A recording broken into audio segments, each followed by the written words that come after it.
পঢ়ি থাকোঁতে আব্দুল হক ছাৰৰ লগত আমাৰ চিনাকি হৈছিল। তেখেতে নগাঁও দৰ্শন হায়াৰ ছেকেণ্ডেৰী স্কুলত পঢ়ি আছিল বা নগাঁও কলেজত তেখেতে ডিগ্ৰী পঢ়ি আছিল। সেই সময়ৰ পৰা ছাত্ৰ আন্দোলন SFI কৰিছিল আৰু আমিও তেখেতৰ আদৰ্শত অনুপ্ৰাণিত হৈ ছাত্ৰ আন্দোলনত যোগদান কৰিছিলোঁ। শেষৰ ফালে গোটেই জীৱন তেখেত মেহনতি মানুহৰ কৃষক শ্ৰমিকৰ লগত থাকি ভূমি আন্দোলনৰ পৰা আৰম্ভ কৰি কৃষক শ্ৰমিক মেহনতি মানুহৰ অধিকাৰৰ কাৰণে যি সংগ্ৰাম কৰিছিল সেইটো সৰ্বজনবিদিত। মই সেইবোৰ দোহাৰিব খোজা নাই।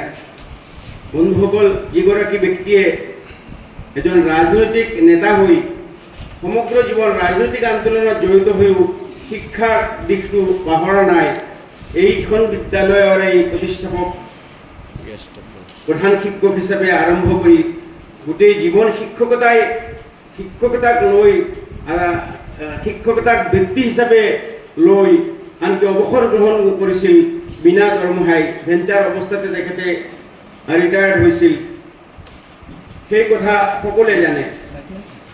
বন্ধুসকল, দলমত নিৰ্বিশেষে সদায় তেখেতে সমাজৰ লগত আছিল। আনকি আজিৰ দিনত আপোনালোকে দেখিছে যে আজমল ফাউণ্ডেশ্যন, মৰকজুল মাৰিফ বা মৌলানা বদৰুদ্দিন আজমল, সিৰাজুদ্দিন আজমল, তেওঁলোকৰ নেতৃত্বত বিভিন্ন স্কুল, কলেজ, ছুপাৰ কোৰ্ট ইত্যাদি আৰম্ভ হৈছে, মৰকজ একাডেমি। কিন্তু এইবিলাক যে শিক্ষাৰ আন্দোলনৰ গুৰিত যিসকল ব্যক্তি আছিল, আপোনালোকে বহুতে হয়তো নাজানে, কমৰেড আব্দুল হক চাহাবো আছিল। শিক্ষাৰ যে সজাগতাৰ আন্দোলন, লুৎফুৰ ৰহমান চৌধুৰী, শামছুল হক চৌধুৰী, মই তেতিয়া অলপ কনিষ্ঠ আছিলোঁ, কটন কলেজত প্ৰথম শিক্ষক হিচাপে ভৰ্তি হৈছিলোঁ।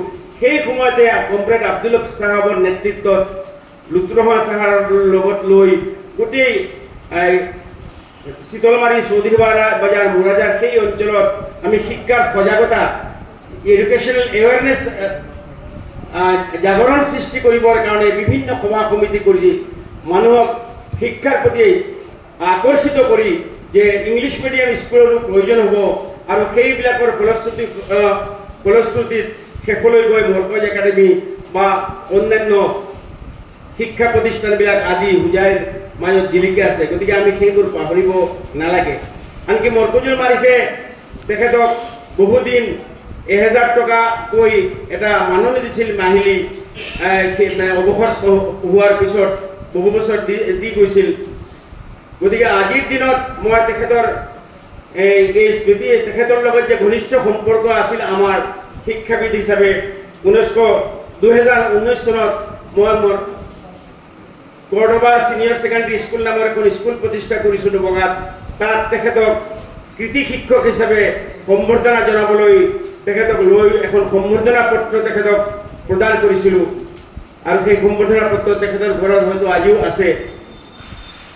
তেখেতৰ গোটেই জীৱন গাথা কথাবোৰ ইয়াতে আছে, এইখনতে আছে। জন্মৰ পৰা একেবাৰে শিক্ষাৰ বা সংগ্ৰামৰ সকলো জীৱনৰ কথা আছে।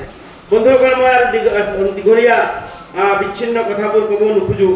মই এটা প্ৰস্তাৱ ইয়াত আগবঢ়াব বিচাৰিছোঁ যে তেখেতৰ স্মৃতিচাৰণ সভাখনৰ কেন্দ্ৰ কৰি এখন সৰু পুস্তিকা, এখন সৰু বুকলেট বা তেখেতৰ জীৱনচৰিতৰ ওপৰত এখন সৰু কিতাপ লিখা হয়, যদি কোনো শিক্ষিত সমাজে যদি এইটো দায়িত্ব লয় তেনেহ'লে মই খুব ভাল পাম।